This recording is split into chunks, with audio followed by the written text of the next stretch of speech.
All right, so it was reported yesterday that Taylor Swift and Travis Kelce got married. Now, just in terms of general news, right? A massive pop star and highly popular football player getting engaged. Yeah, sure, that's news. Within the context of like politics, no.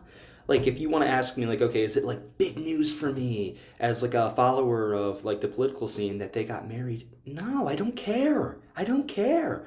But these right-wing media weirdos, they're all over it. And I will say this, okay? None of them have a weirder reaction than Charlie Kirk. Like, okay, I know, okay, he's like joking at a bit at first, but like he really does just seem super consumed in this and like Taylor Swift being like a Democrat voter, which for scale, if you average out the past three elections, that's over 2.3 million people per election who vote Democrat. So I mean that's like most of the country. But yeah, I mean for some reason Charlie Kirk just like is such an unbelievable weirdo about this. Like listen to this clip. Listen to this clip. This is something that I hope will make Taylor Swift more conservative. Why do you care? Engage in reality more and get outside of the abstract clouds. Reject feminism. Submit to your husband, Taylor. What? You're not in charge.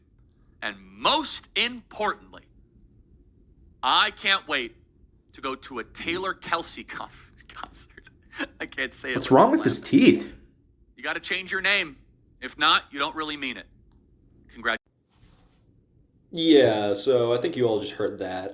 What a freaking weirdo. I mean, did you hear that part about him saying, "Submit to your husband, Taylor. You're not in charge." And you wonder why people call you a weirdo on the internet.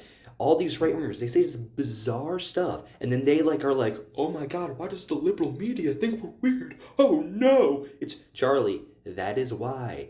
That is why. And it's just like, it's his obsession with this compared to these other right wingers is just like weird. Like, okay, like for example, he's like always like mad about like, oh now Taylor Swift's a Democrat. Oh now. In the last three presidential elections, on average, Democrats won by 2.3 million votes in the popular vote.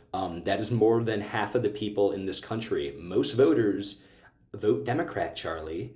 So I don't get why it's just like so weird for Taylor for him. I don't get why. And like look, I don't like I'm not a Taylor Swift fan. I don't care. Frankly, the most I've ever seen of her was from watching football and I mean the video that I just had to unfortunately subject myself to. But it is just like I can't really describe it in any other way than just like fetishy. He's like really about like it's like he's so creepy about it. He's like, "Ooh, we're gonna make her conservative." It's like, why is he like so creepy about it? It is like I don't care about Taylor Swift's politics. I don't care. And look, personally, like Taylor Swift really behaves more like a Republican anyway. Like she flies around the nation on a private jet spewing out all sorts of carbon into the atmosphere, right? When she doesn't need to do that, she has the resources not to do that. I mean, it like someone died at one of her concerts because they wanted to pack in more people, right? But then you just have like but then it's this. She said, "Oh, I support Joe Biden or Kamala Harris over Trump." Which, newsflash, your boy Trump has a 37% approval rating, Charlie. People hate this guy. Like Americans are sick of him. Donald Trump is doing such a terrible job that people are saying they miss Joe Biden. That is how terrible he is. And as basically his lapdog, your job is to just glaze him at every single moment. And again, Republican policy is unpopular. So what do they do about it? They talk about this BS. It's just so unbelievably weird.